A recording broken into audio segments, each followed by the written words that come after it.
Ons lees uit 1 Johannes 2 vers 6. Wie beweer dat hy in hom bly, behoort self ook te lewe, soos Jesus gelewe het. Het jy al opgemerk hoe kinders dikwels die volwassenes wat hulle bewonder naboots? Hulle boots die manier waarop hulle loop, die woorde wat hulle gebruik, selfs die uitdrukkings op hulle gesigte na. Dit is 'n natuurlike reaksie op liefde en bewondering. As Christene word ons geroep om iets baie soortgelyks te doen. Ons word geroep om Jesus na te bootse.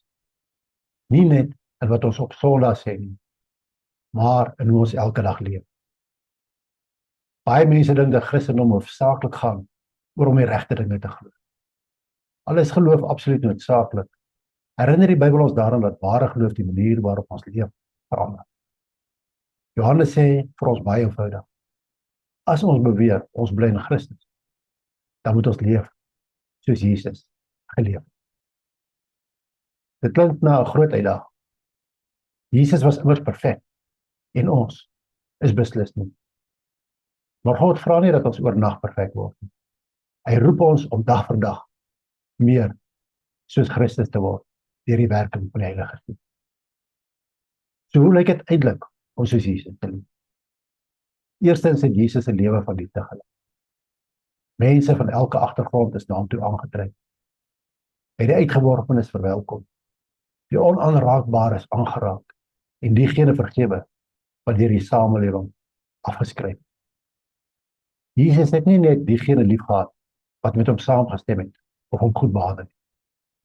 Hy het van die onbemindes gehou. Dis waar ons uitdaging gaan. Dit is maklik om mense lief te hê wat vriendelik teenoor ons is. Dit is baie moeiliker om moeilike bure, veel eisende familielede of onregverdige werkgewers te hê. Tog sê Jesus vir ons in Johannes 13 vers 5: as julle mekaar liefhet, sal almal weet dat julle disippels van my is. Ons grootste getuienis is nie slim argumente nie. Dit is ware liefde. Tweedens het Jesus 'n lewe van nederigheid gelei. Al was hy die seun van God, het hy nooit spesiale behandeling gehad nie. In plaas daarvan het hy sy disippels se voete gewas. Iets wat gewoonlik vir die laaste dienaar gereserveer was. In vandag se wêreld wil almal erkenning hê.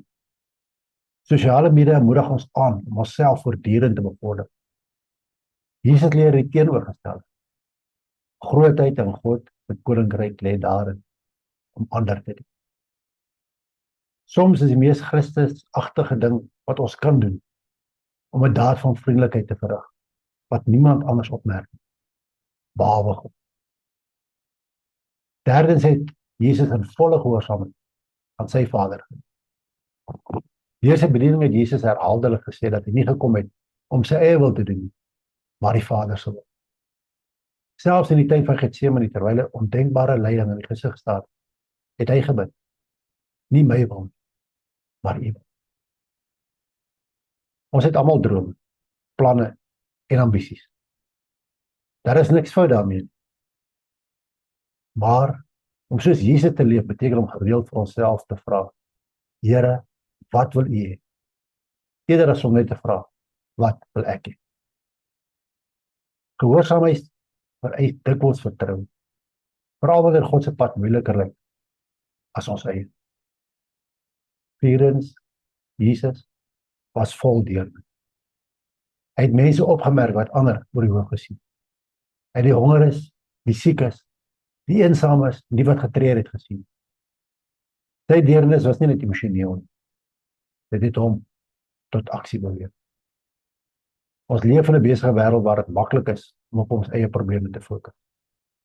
Tog plaas God elke dag mense op ons pad wat aanmoediging, vriendelikheid of bloot iemand wat bereid is om te luister nodig. Om soos Jesus te leef beteken om van die wêreld se gejaag af rustiger te raak, sodat ons die mense wat die Here op ons pad bring kan raak sien. Uiteindelik het Jesus met vergifnis geleef. Miskien is dit die moeilikste les van almal. Terwyl hy aan die kruis gehang het, nadat hy bespot, geslaan en verwerp is, het Jesus gebid: Vader, vergewe hulle. Vergifnis beteken nie om voor te gee die seer het nooit getref nie. Dit beteken nie dat onreg aanvaarbaar is Dit beteken om te weier dat bitterheid ons harte beheer. Wanneer ons vergewe, weerspieël ons die hart van Christus.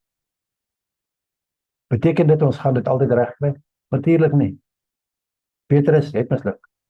Thomas het getwyfel. Die disippels het gestry. Selfs nadat hulle jare saam met Jesus deurgebring, het hulle steeds gesukkel. Die verskil was dat hulle steeds na hom teruggekom het. Hulle het hom toegelaat om hulle bietjie vir bietjie te vorm. Die Christelike lewe gaan nie daaroor of voor te gee. Ons het reeds aangekom. Dit gaan oor daaglikse oorgawe.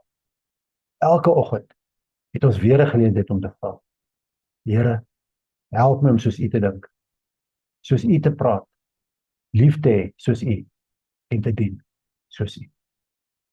Die wonderlike nuus is dat ons nie hierdie pad alleen stap.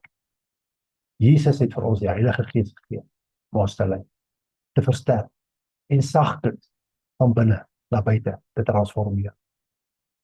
Wat onmoontlik lyk deur menslike poging, word moontlik deur God se genade. Miskien is die vraag wat ons onsself vandag moet vra nie eenvoudig: glo ek in Jesus? Maar eerder, kan mense Jesus sien deur my lewensstyl?